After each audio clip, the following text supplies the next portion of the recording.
Welcome to another one of my rare film reviews. This time I have pleasure to present Hacksaw Ridge, which was released late last year and is Mel Gibson's latest film directing effort. And I really enjoyed it. It gets an 8.3 currently on the Internet Movie Database out of 10, and I've given it an 8. And I found it a film that was definitely worth watching and a pleasurable experience.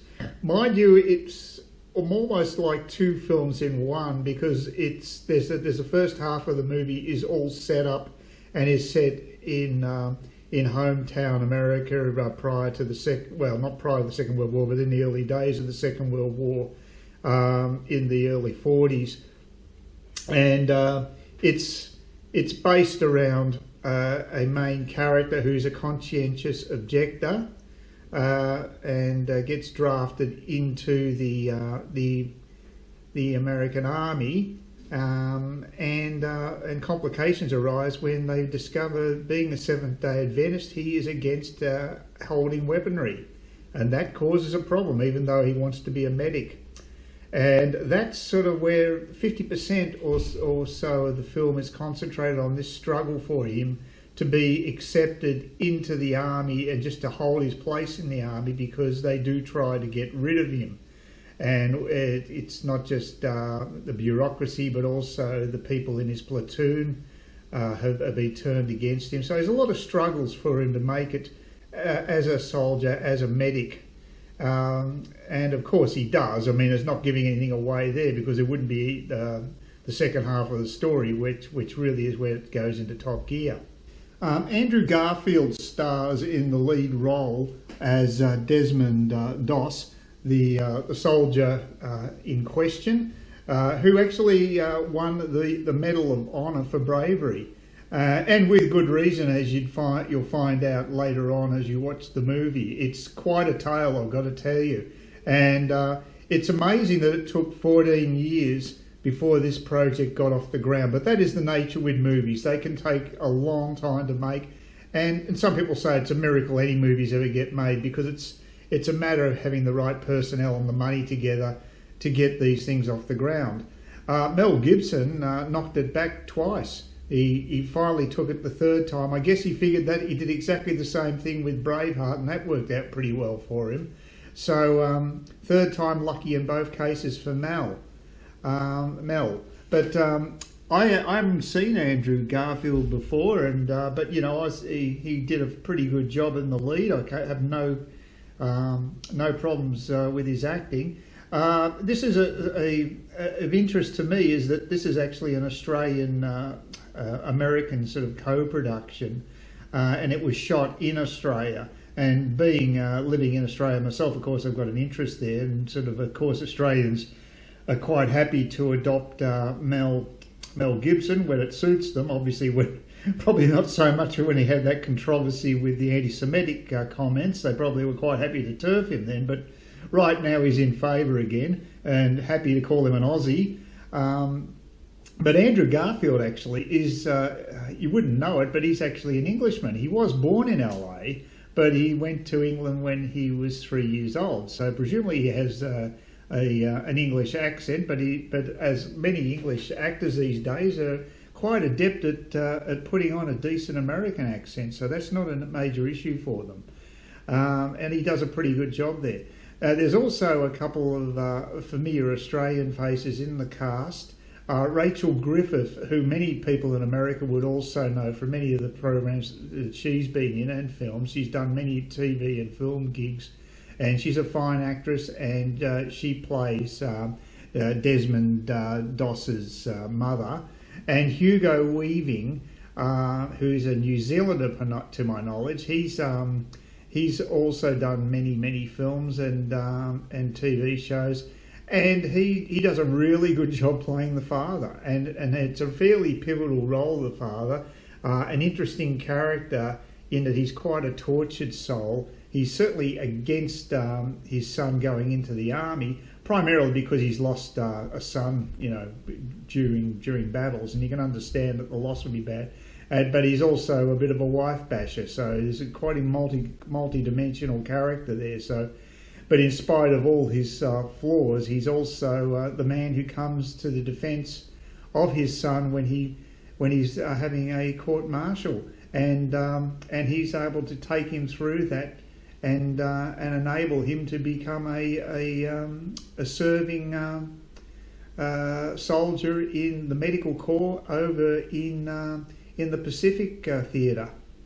Up until about the midway point of this movie, I'm thinking, well, it's an okay film, but you know, it's like a bit of a social sort of a movie about, you know, a guy's struggle to serve in the military, and he's just pacifist and he doesn't want to use a gun, and of course it's be very, very popular with a lot of the trendy liberals who think, you know, we can't have armies and what have you, and guns are evil and all this sort of thing. But it certainly changes gear as soon as the scene moves to Okinawa, where we have Hacksaw Ridge, which is a horrendous battleground.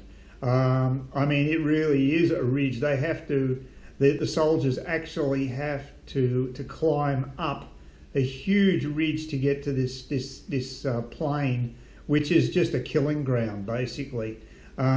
It's horrible. Just I think Mel Gibson he's got a good touch with that, with the violent aspect of movie making, of shooting violence to make it come across realistically, and it does here. It's very graphic.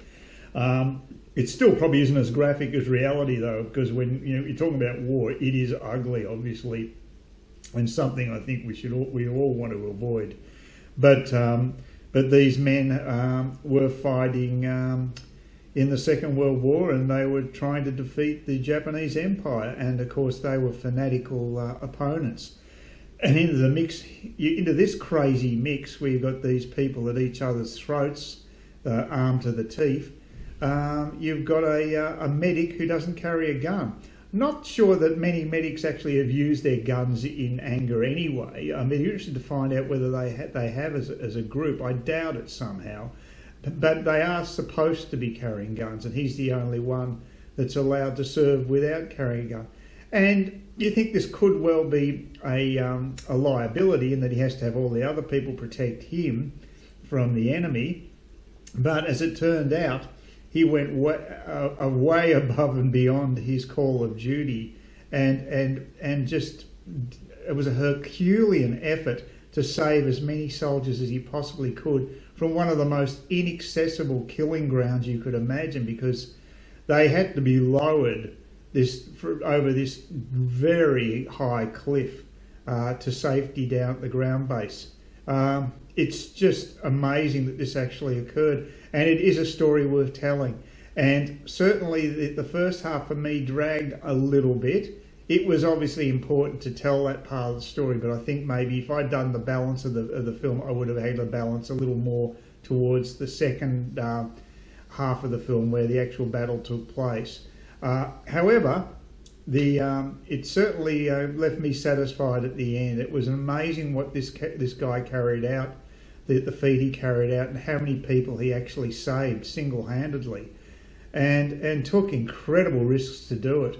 It is an amazing story, and it is an uplifting story, and it's a wonderful film to see about human spirit and camaraderie and ingenuity. And of course, he won his all the soldiers over, and they wouldn't go back to fight the next day unless he was going to be there. That's how much respect he'd earned. So he was regarded as being essential to their fighting effort, to morale. And so that was the ultimate respect that they paid to him, apart from the fact that he did receive that medal from the army as well.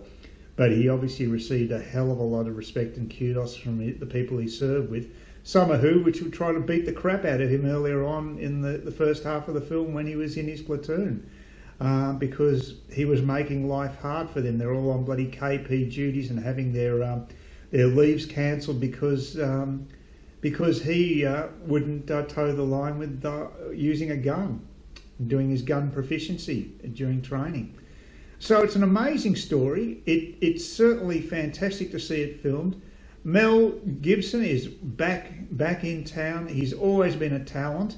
He's done some dumb things in his life, like many of us have, but he is a talented guy, and he can tell a story, and he can entertain. And I hope we see a few more films down the track from Mel. He'll probably live till about 100. He's that type of person. So we'd probably do a Clint Eastwood and just keep making movies into his 80s or whatever, which would be such a bad thing. But yeah, look, I would thoroughly recommend Hacksaw Ridge, a fantastic film. It's got a lot going for it. You'll kick yourself if you miss it. It's actually, because it was an Australian production, I read on Wikipedia it actually is a $40 million budget. And yet in Box Office Mojo, which normally has the actual budgets there was nothing listed. It had an NA next to it. However, they did say that the box office currently is about 160 million worldwide.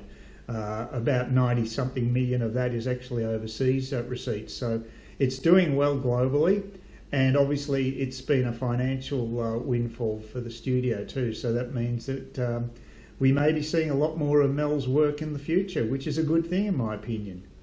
And fingers crossed we see a few more films made in Australia like this. It'd be good for our economy, because we've got a pretty ordinary track record with movie making in this country, unfortunately, with a few notable exceptions, of course. So that's my review of Hacksaw Ridge. I urge you to see it and make your own opinion, but I think it's a real winner.